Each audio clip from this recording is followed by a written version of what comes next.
In this video, I'm going to be going through 5 reasons why I personally feel 99% of the people who try Redbubble in 2021 will fail. I'm making this video to hopefully prevent people from failing and to hopefully give you guys some extra information to make sure that you are successful in 2021. Make sure to drop a like if you're ready for this video, and let's get straight into this.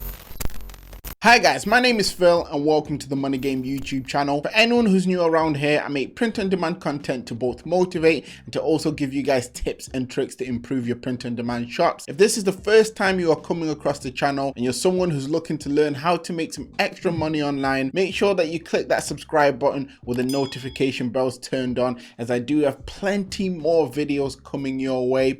For anyone who doesn't know, I also have a free print on demand starter guide that's linked down in the description. And that's filled with all the information that helped me to get my first few sales online through sites like Redbubble. And for anyone looking to take it that step further, maybe into something that's more for full-time income, I also do have a paid step-by-step guide that's also linked down in the description as well. Now getting into this, you probably think the title of this video is a bit crazy, but it really isn't, and I'll go on to explain why. Now a lot of you guys that watch my video most likely won't be in this category. This is mainly for people that are starting out, people that don't have sales yet. But even if you've been watching my videos for a while, there's some things that I'm sure I'll talk about that you can definitely implement into your shops to help them grow. So it's definitely worth a watch. Okay, so the first reason I feel a lot of people won't actually have any success with Redbubble is that people will not be planning for holidays. Now, every year is the same. There's certain holidays that perform well, certain holidays that don't. And this is something that's been going on for a while, and still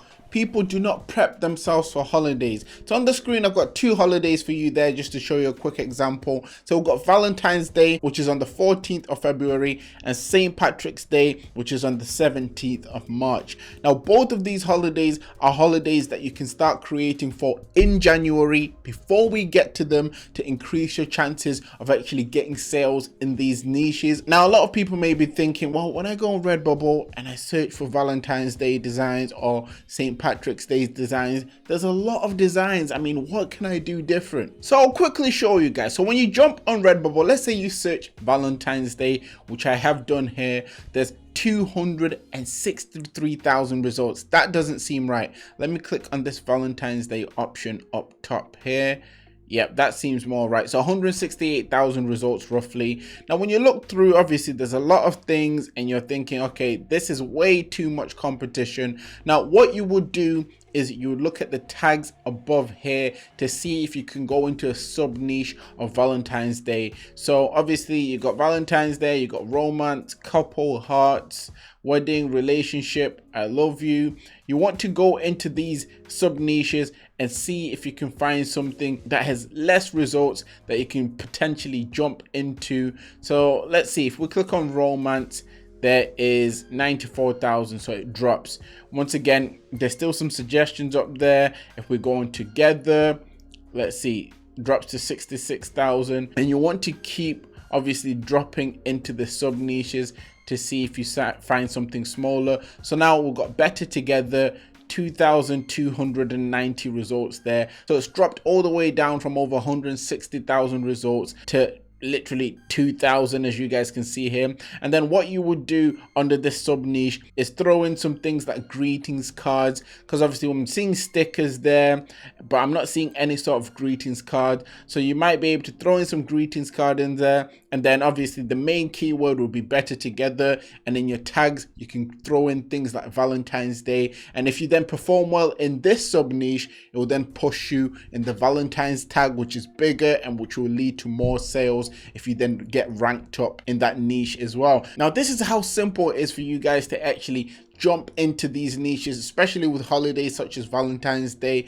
You sub niche using a keyword that's linked, and if you perform well, you then get ranked for the big keyword. And it's the same with St. Patrick's Day. You just want to find things that are related. With St. Patrick's Days, it could be things that are drinking, could even just be the color green, as crazy as that sounds. The second reason why a lot of people won't be successful this year is not analyzing data. Now, when I speak about not analyzing data, I'm mainly talking about the favorites that people have. Now, some people out there have quite a lot of designs, quite a lot of favorites, and they don't know what to do with that information. They just keep throwing on designs and hoping for the best. Now, if you're someone who's watching this video and you're in that situation where you have a lot of designs and a lot of favorites, what you want to do is to simply write down, if you need to, what designs are getting the most favorites, and then those designs, you just make more of those designs. So it could be in a different color, it can be in a different style, because at that point you know it's working, so you need to do more of that. Now, a lot of people won't be successful because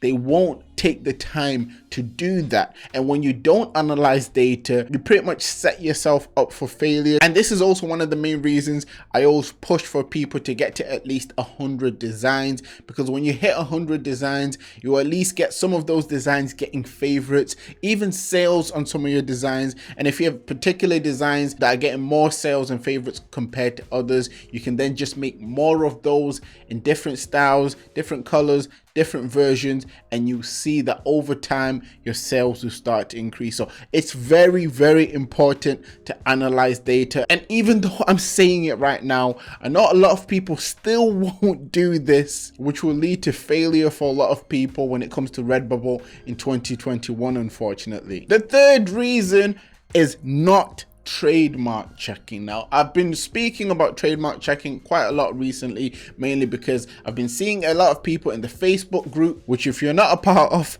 it's linked down in the description. But yeah, a lot of people in the group have been saying that either their shops have been getting taken down or their designs have been getting taken down, and that is due to the fact that they are not trademark checking. And I want to stress that it's very important to do this because it will allow you to be safe for the future, especially in 2021, if you're trying to have any sort of success with print-on-demand sites such as Redbubble.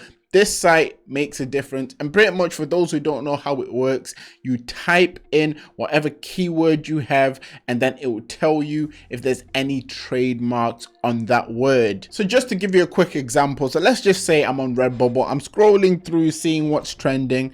So I'll type A there. Okay, there's Alberta beef. I'm not sure what that is. Let's just click on it. So I'm doing my research. I've seen, okay, Alberta beef has 370 results. I would copy this. Once copied, I then want to go over to trademark here. Once I'm here, I just want to go in the search bar, paste the keyword I copied before, and then click search.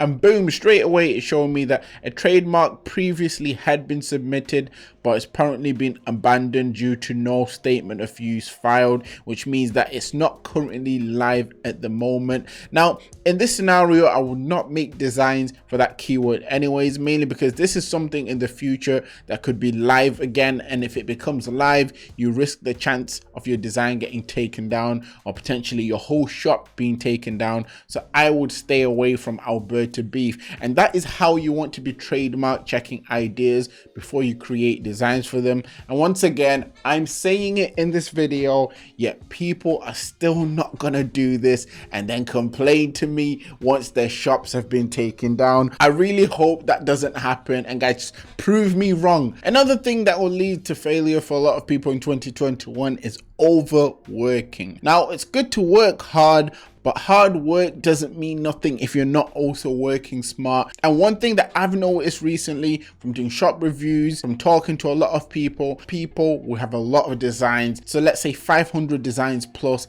and will still not be getting sales. Now that's a prime example of someone overworking themselves. Now, the best way to counter this is to analyze your shop, which I spoke about before. So see which designs are doing well and make more of those, as that will increase your chances of getting sales quicker. And also, to reduce your chances of overworking yourself, you can create scalable templates that will allow you to make a lot of designs in a very short space of time. Now, if you want more information about scalable designs, I'll link you guys a video down in the description where I actually went more in depth talking about scalable designs and actually showing you examples as well as how you can make your own. And then the final thing we have here is ignoring trends. Now, a lot of people will see Redbubble suggesting trends, showing trends, and won't even try to make designs for them. And I've actually come across people that will tell me that, oh, okay, I like making my own style of art. I'm not gonna try to change it up. or focus on any sort of trends I don't feel that will complement my style of designs. And to be fair, it's okay to think like that if you have your own style of design and you don't want to stray away from that to potentially increase your chances of getting sales. You can do that. It will just take longer to actually start getting sales the way you want to get sales. But what I will say to people is that when you implement trends into your shop, it's not something you're always going to have to do. It's just once you start getting sales from trends, this will allow your shop to get traction. Redbubble will rank it up, as then they see you as a reputable seller, as someone that can make them money, and then from that point you can then just stick to whatever designs you want. Nevertheless, that is it for this video. I hope you guys found it useful. I tried to give you guys as much information as I could. If you've made it this far into the video, down in the comment section, comment down "I won't fail," and always remember, everything is rigged in your favor, and manifest success.